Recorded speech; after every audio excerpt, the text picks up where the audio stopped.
Forget what the movies told you about the Wild West. Hollywood gave us shiny six-shooters and quick-draw heroes. The real frontier saw desperate inventors creating multi-barrel contraptions that blew up in their owners' hands. Today, we are counting down 5 gadget guns that hurt their shooters more than their targets. No myths, just the truth. Number 5. The pepperbox revolver. This strange-looking handgun showed up in the 1830s and became one of the first popular multi-shot pistols in America. Most guns back then only fired once before you had to reload. The pepperbox changed that by bundling 4 to 7 barrels together like a cluster of metal tubes. The whole barrel group spun around, so each chamber could line up with the hammer.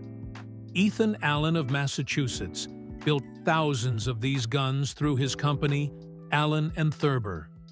They came in .31 or .36 caliber and cost way less than the fancy Colt revolvers of the time. When the California gold rush hit in 1849, miners grabbed pepperboxes by the hundreds. Prospectors in the Sierra Nevada foothills stuffed them in belts and saddlebags for protection against bandits and claim jumpers.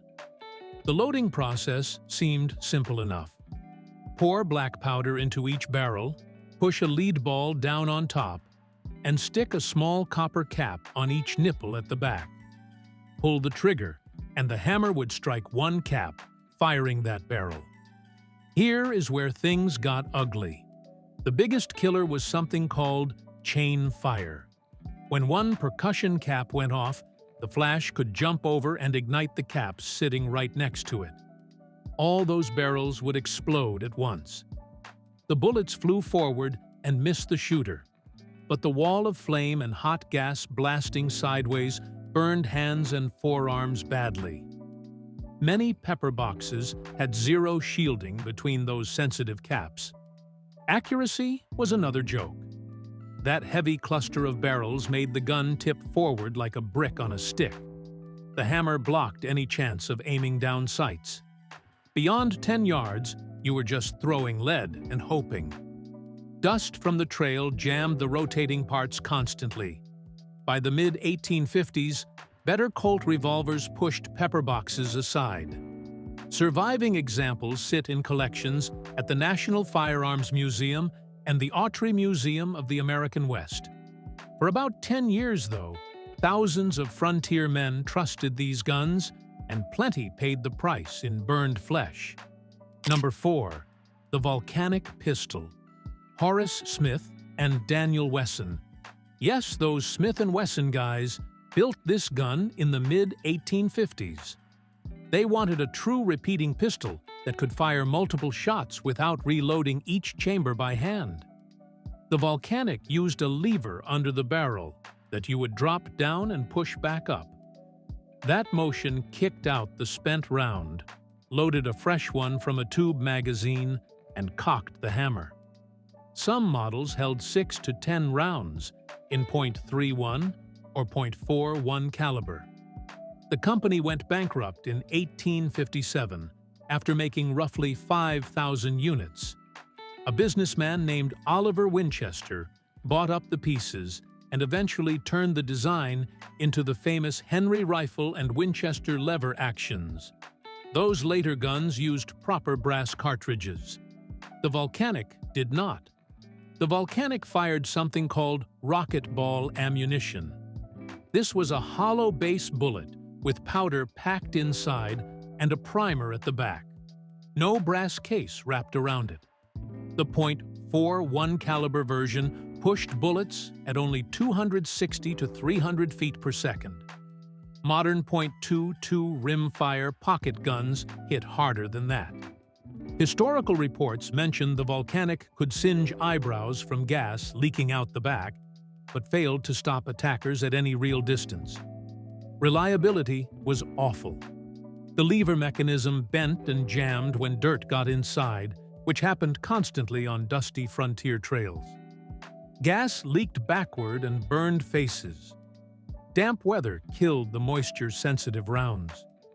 If a bullet sat loose in the chamber, It could slide forward and get stuck in the barrel. Fire another shot behind it, and the gun could blow apart in your grip. The volcanic was a brilliant idea trapped in weak technology. It left shooters holding a fancy club when they needed firepower most. If you are learning something new about the real Old West, tap that like button and subscribe so you catch the next deep dive. Number 3. The turret revolver. Picture a flat wheel with chambers sticking out like spokes. That was the turret gun. The Cochrane model from the 1830s used a horizontal disc that spun to align each chamber with the barrel. The Porter design from 1851 mounted the wheel vertically. Both avoided the patents that Samuel Colt held on regular cylinder revolvers. About 150 Cochrane pistols were made in .36 caliber with 7 to 9 shots. Porters were mostly rifles holding up to 20 rounds. Some frontier travelers and early Civil War soldiers carried these guns hoping the high capacity would give them an edge. The danger was extreme. Percussion caps sat exposed on those spinning discs, with almost no barriers between them. Chain fire hit turret guns constantly. When multiple chambers went off at once on a horizontal turret, like the Cochrane, bullets flew sideways, straight into the shooter's arm or anyone standing nearby. On a vertical Porter, the shots could radiate in every direction, including backward, into the shooter's chest. Contemporary sources called turret guns unsafe in any direction. Loose powder around the chambers made things worse. The manual spinning mechanism was slow and clunky under stress. Soldiers and frontiersmen abandoned turret guns fast once safer revolvers became available. Original Cochranes survive at the Smithsonian and a handful of private collections. They stand as proof that clever engineering means nothing when the gun might kill you first. Number 2. The LeMat grapeshot revolver.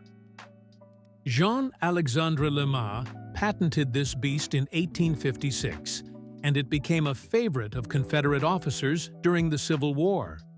The Lamatt was a 9-shot revolver in .36 or .42 caliber with a special trick. Running down the center of the cylinder was a separate 16 to 20 gauge shotgun barrel.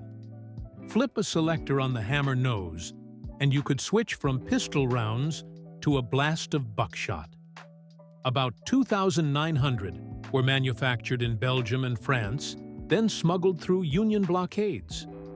Confederate generals like J.E.B. Stuart, Braxton Bragg, and P.G.T. Beauregard carried fancy engraved versions.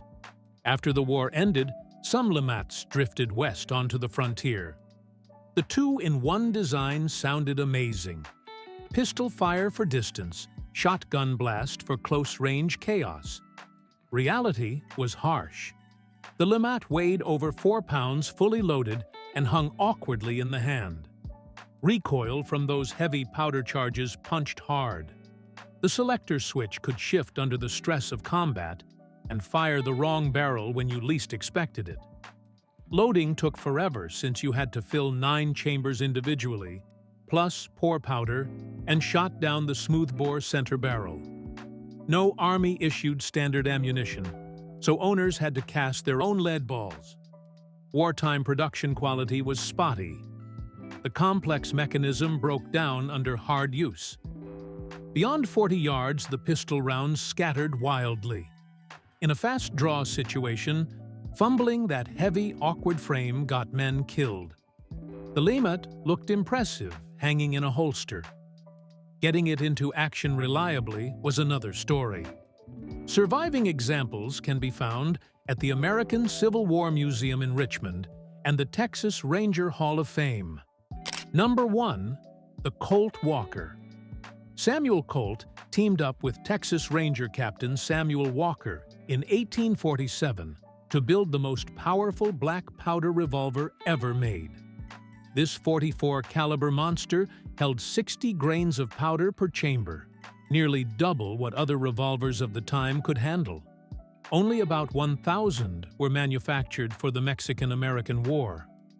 Rangers used them against Comanche warriors and Mexican lancers in mounted combat, where raw stopping power meant survival. The Walker delivered devastating force at close range.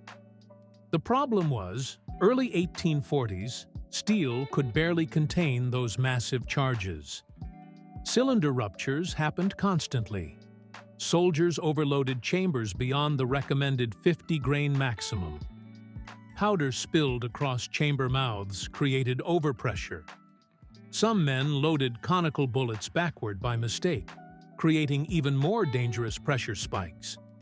Military records show nearly 300 of the original 1,000 Walkers were returned to the factory with burst cylinders.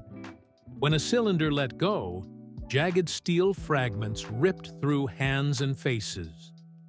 The loading lever underneath the barrel caused its own problems. It lacked a solid catch and would drop down during firing, jamming the gun at the worst possible moment or smashing against the shooter's fingers. Colt engineers knew the limits. They stamped warnings about powder charges right on the barrel. Rangers ignored them because they wanted maximum power. That gamble made the Walker legendary in Texas history, and also made it one of the most self-destructive handguns of the frontier era. Surviving Walkers in the Autry Museum and the Colt collection at the Connecticut State Library still show the stress cracks and repair marks from 170 years ago. 5 guns, 5 ways for the West to bite back. These firearms show what happens when inventors reach past what technology can safely deliver. Chain fires, weak ammunition, exploding cylinders, and mechanisms too complex for dusty trails. The frontier demanded innovation, and these gadgets answered, sometimes at the cost of the hands holding them. If this changed how you see the Old West, subscribe and stick around. The real history runs deeper than any Hollywood movie ever showed. That is the truth.